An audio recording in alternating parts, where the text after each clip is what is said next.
as Trump settles into the White House, there's one global superpower that he'll be keeping his eyes on, especially China. According to Pew Research, around half of Americans believe China to be the biggest threat to the US.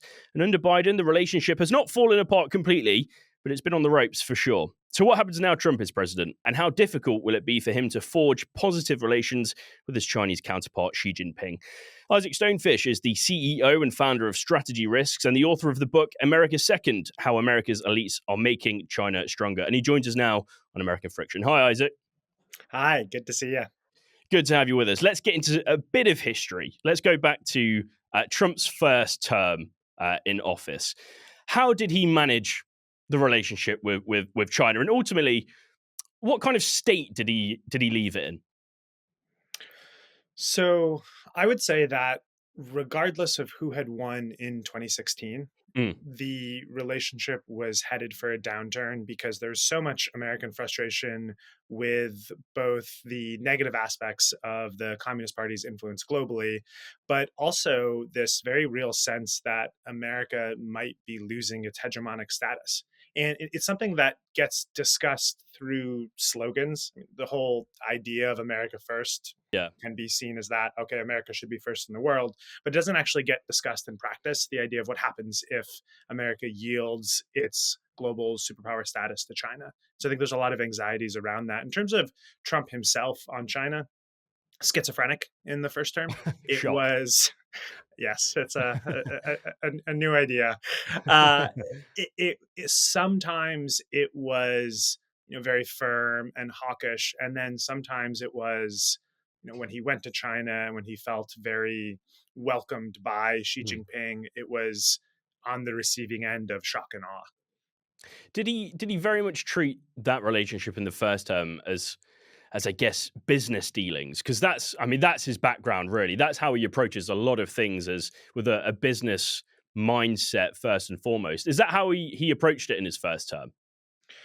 Trump has a 1980s foreign policy mindset, which now, because he is one of the most, if not the most influential person in the world, has become the modern mindset.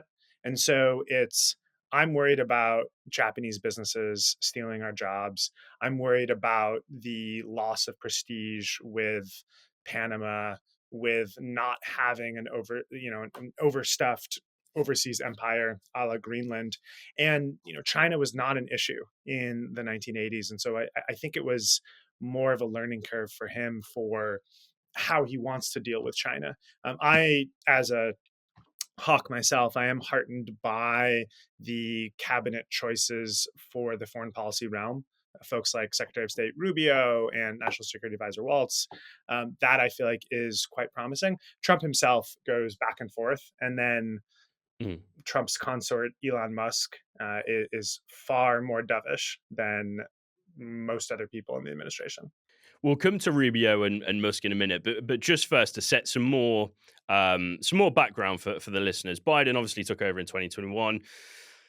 There was a lot that happened, between Biden's administration and China. We obviously had Pelosi going to Taiwan, and we also had the Chinese spy balloon issue as well. How did Biden play it differently, and how has he left the situation for Trump coming into his second term now? The positive side with Biden and with Biden's people, more so than Biden, because it certainly seems like for the last year or two of his presidency, he was just a shell, as opposed to someone actually, really making and implementing policy. Yeah. There was a big focus on allies and partners, which I think is incredibly important because it's much easier to push back against the pernicious aspects of Beijing's influence when you're working very closely with Japan and South Korea and even more traditionally non-aligned countries like India. I think on the negative side, there was too much of a willingness to overlook, say, the situation in the northwest Chinese region of Xinjiang, where the party's committing genocide against the Uyghur people, because there was a real desire for solar panels and green energy. Mm. And the left in the United States has this fallacy that the best way to fight climate change is to work closely with China and yield to China, because there's this fundamental belief that partnership is better than conflict. And the way to think about it is, if we're serious about fighting climate change, what gets us there, as opposed to, hey, we have to yield to China so they don't passive aggressively Mm. build coal plants. So it's the wrong kind of thinking on that, and I think that made the relationship go in a different direction than it should have. Fair enough. Well, that brings us to now. Trump's been re-elected. Almost triple the number of Americans see China as a bigger threat to America than Russia, which I think is quite a shocking statistic. What changes has Trump already indicated that he's going to make with the relationship with China? You've mentioned also Rubio there as earlier in your previous answer, and said that you felt quite positive about that. What makes you feel quite positive about Rubio, for example? Rubio is staunchly anti-communist, and I think you could argue that Rubio is anti-communist and pro-China. You could sort of say the same thing about his views on Cuba. You wouldn't say that Rubio's against Cuban people, obviously, but he's certainly against the government. And I feel like he does a wonderful job of making and implementing that distinction. He's very focused on human rights abuses, but also exercising responsibly American power abroad. And the trick with Rubio is going to be his ability to navigate the MAGA landscape Mm, and make sure that he lasts the 4 years, which is for for a Trump presidency, a challenging thing for a cabinet yeah, member to do, and something that very few in the last administration managed. exactly. And then on other changes, what's caught your attention in terms of what Trump has said that he's gonna implicate in terms of the relationship with China? It's funny. One of the, perhaps, I don't know if it's a feature or a bug. I think it's probably a feature, but one of the brilliant things about the Republican strategy today is they're saying so many things. The flooding of the zone really makes it difficult to figure out what to pick on. But I do feel like the most salient points on China so far have been threats on tariffs, but There not we go. really Been implementations of mentioned. tariffs. There it is. All right. A sip of coffee. And then the flip flop on TikTok. And Yeah. I think there's a lot of concern in the national security establishment of the United States that he will perhaps permit, say, Elon Musk to buy TikTok, or a Mm, company like Microsoft to buy TikTok. And Microsoft has relatively close ties to the Communist Party for American company. My company ranks companies in their China exposure. Tesla is much higher, but Microsoft is quite high and up there. And so I think there's a real worry that there'll be some half baked deal over TikTok that won't protect American interests and will allow Trump to still bask in the adulation of mm. the roughly 170 million people on TikTok in the United States. Just coming back to tariffs, and it's been talked about a lot, and I'm sure you, as much as I am, pretty sick of talking about tariffs and hearing tariffs in every conversation. But if Trump does implicate large tariffs on China, is Xi Jinping prepared for that already? Would it have the impact you think that perhaps Trump would want it to have? China's trade surplus last year was astronomical. It was historically large.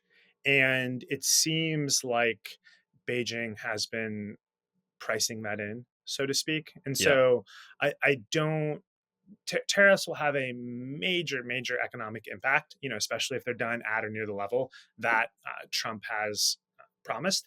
But I don't think they will have that major of a political impact. And I don't think they will really change what Xi Jinping's strategy is.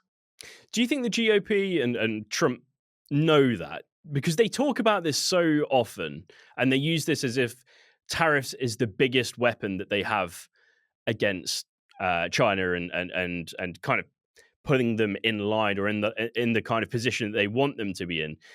Why do they talk about tariffs so much if it isn't potentially going to have the impact that they want it to have? It might have the impact they want it to have in terms of reshoring and American Yeah. manufacturing. It won't have the impact if the goal of tariffs is to change China, then tariffs do not work. If the goal of tariffs is to reshape global trade and change the incentives around American manufacturing and ensure more fairness throughout the American populace, then tariffs can be very effective. But the most potent weapon the United States has against China is probably military. But the other one that I would put at second or possibly even first is the ability of America to reach into China from an influence operations perspective and try to push back against the Communist Party. The party has long been sometimes justly, sometimes unjustly paranoid that American or other foreign black hands, as they call them, are trying to destabilize the party or cause an anti party coup in China. And that is the biggest threat that Xi Jinping faces. And whether or not that's going to come from outside or inside is an open question. Talking about destabilization, and someone who is, fairly not stable, Elon Musk. He just won't go away at the moment. He's everywhere. He's getting involved in everyone's politics, and he's got a nice little home inside the pocket of Trump at the moment. But he has really keen business ties to China with Tesla and SpaceX. I think was it Tesla, one of Tesla's operations in Shanghai just had record business growth or something like that. But he has business ties in China. Are there any concerns about that Musk is so close to Trump and he also has these ties to China that might influence how America manages its relationship with China in some way, or is that way off? That is way on, if Right, that's a phrase, which I don't think it is, it is but now. we'll go with it. The with the very major caveat that I feel like everyone in DC expects there to at some point be a breakup between Musk and Trump, and you Yeah, can't have the world's two largest egos in a forever partnership. And the timing of that is so incredibly important. We've seen some folks like Steve Bannon basically declare war against Musk and what he stands for. And open question on who wins that war and how long Musk stays at the pinnacle of power. That said, his conflicts of interest with China are astounding. mm, Strategy risks on our SR250 put Tesla at number 4 for level of exposure to China, very, very high. Musk is deeply entangled with Chinese interests through Tesla. On the other hand, what makes this all so much more captivating is SpaceX is a weapons company, and the value of SpaceX for the DoD is the way that it can be used against China. And the question for DoD policymakers and Musk and Trump is which way for that is SpaceX going to pull? Because I would argue it is one of the most important weapons companies in the world right now, and it is in a way caught among all these varying interests. And so I would say for Musk, on the one hand, so deeply compromised. mm. If there's a debate about that with the Biden administration, I mean, Musk is that times 1,000. On the other hand, he's managed somehow to brilliantly wend his way through all of these varying conflicts of interest. And you have to applaud the man for somehow getting to where he is today with all of those conflicts. It's astounding. Yeah, it is incredible how he has got to the position that he is in at the moment, essentially being almost a de facto vice president at this point. Let's be honest. He has so many levels of influence over Trump, it seems. I think he was also even staying in Mar-a-Lago at one point. Maybe he still is. I'm not sure. But on a separate note, is there potential here, or do you think Trump sees potential here because Musk is so close to China that Musk could almost act as a middleman between the two, almost like an ambassador in a way, to try and better relationship between China and US? Or do you think that the relationship between Trump and Musk is so bizarre and, as you say, they're the two biggest egos in the world, that the relationship just simply probably won't last long enough or have enough trust in the first place for Musk to be able to act as some kind of middleman between the two. Beijing loves tapping influential Americans to act as what they also call as bridges between the United States and China. And they make very well damn sure that none of their people are acting as bridges between China Mm, and the US, yeah, and that they don't have influential ex leaders or business people who the US can unduly influence. This is an influence campaign that almost entirely goes one way. So it's a common path. Henry Kissinger, Madeleine yeah. Albright, folks like that. Maurice Greenberg, the former head of AIG, also played that role. I think from a trust perspective, Musk is right now Beijing's best option. And Beijing probably understands that. And so are probably trying to use Musk in that regard. Musk seems to be quite truthful with his online presence, except when it comes to China. Like one hopes he doesn't actually think about China the way he describes China because it's so divorced from the reality Mm, in China. The other name I'll mention is Stephen Schwartzman, the head of Blackstone, a very important mm, investment firm. He also runs a program called the Schwartzman Scholars in Beijing, and he wants that to be his legacy, or like Cecil Rhodes and the Rhodes right. Scholarship. And he is also a very potent potential bridge between Trump and Beijing. Sticking with tech, DeepSeek has basically dominated the headlines for a few days now.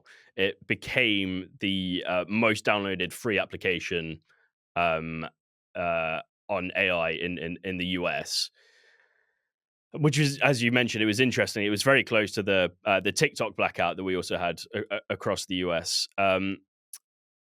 What is what is going on here with DeepSeek? Because it seems to have come out of nowhere for one, and two, has this basically shown America and Trump in particular that the US perhaps isn't in the dominant place that it thought it was when it comes to things like AI and tech, especially on the AI market. And so has that scared them a little bit, I guess. It On the one hand, it's almost impossible that DeepSeek actually did what it said it did for the cost that it spent. Right. That feels to be some very complex trolling. On the other hand, it's been incredibly effective. If the goal was to knock AI US supremacy down a few pegs, or the perception of that down a few pegs, it's succeeded greatly. And for me, the most interesting question about DeepSeek is, did DeepSeek succeed? Did DeepSeek succeed despite the Chinese Communist Party or because of the Chinese Communist Party? If the party were not there, would there be a lot more Chinese innovation? Would there be a lot less Chinese innovation? And I want to make sure that Washington policymakers don't focus too much on directions against the party if DeepSeek succeeded despite the party. If the threat is Chinese companies and their relationships with the party, let's make sure we're targeting that in the right way. Do you think that this area of AI and tech, is where we're going to see the most competition between the US and China over the next 4 years or so? I think this is a subset of the broader question of hearts and minds. Yeah. And I think it's a shame that Bush in Iraq tarnished that term, because it's a great phrase for what the US and China are fighting for, both in the United States Mm, and in China and in globally. I do think we are in a pre war period between the United States and China, and there's no way that a conflict or war between the US and China will only involve those two countries. It's impossible. It'll reshape the world.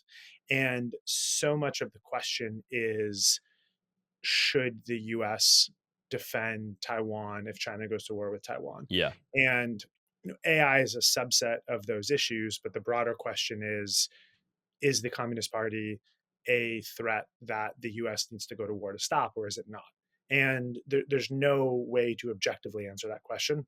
That framing does not exist. It's a question of what is US perception, what is Trump's perception, what is Congress's perception, what is various aspects of the public's perception, and how does that shift? And so AI is a piece of that, TikTok is a piece of that, Mm. Grinder, the dating app that was fully owned by Chinese entities, is a piece of that. There's a lot of different pieces of that strategy, but that's the broad question that AI fits under.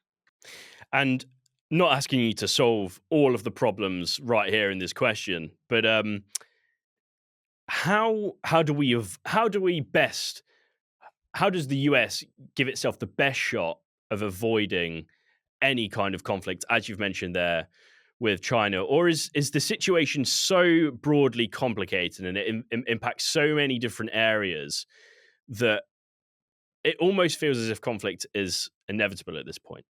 I think the question with avoiding war with China is it's very easy to do if that's the sole goal. The question is, what are the costs? And so, for example, the way to avoid war in the near term with China is to say publicly, we're not going to defend Taiwan and that Taiwan is part of China, that China should seize it, remove the roughly 28,000 troops from South Korea, remove the roughly 30,000 troops from Japan, tell China that Asia is part of the Chinese sphere and the US will no longer contest. And also, by the way, open up party cells across the United States so people can study Xi Jinping thought and just admit very proudly that the US serves the interests of the party and is very glad to participate in a Chinese-led world order. And then just finally, Isaac, who needs who most? China Does China need the US more? Does US need the China? Does the US need China to basically thrive? Basically, are these two nations codependent on each other? Do they actually need each other to be able to thrive? Is there a world where you could see that happening? I guess I should also say, for the avoidance of the non-interpretation of sarcasm that I do not actually believe, we should spread Xi Jinping thought across America. Fair enough. Like my legal disclaimer there. Yeah. Um, I so I think about this with the case of Russia. So the United States under Biden posed an existential threat to Putin, but did not pose an existential threat to Russia. China poses much more of a threat to Russia than the United States does. And there's a difference, especially in China, but in the United States as well, between the country and the leadership. So I would say that Chinese people and Chinese interests need the United States more because they would be much better served if the Communist Party weren't ruling China and there were a much healthier form of leadership. I think from a economic perspective, I think it's a question of economic happiness versus political happiness, and like how do you price American leadership? And I don't think there's a good answer to that question, but I think it's a fundamentally important one. Excellent. Isaac, thanks so much for your time. Thank you for having me.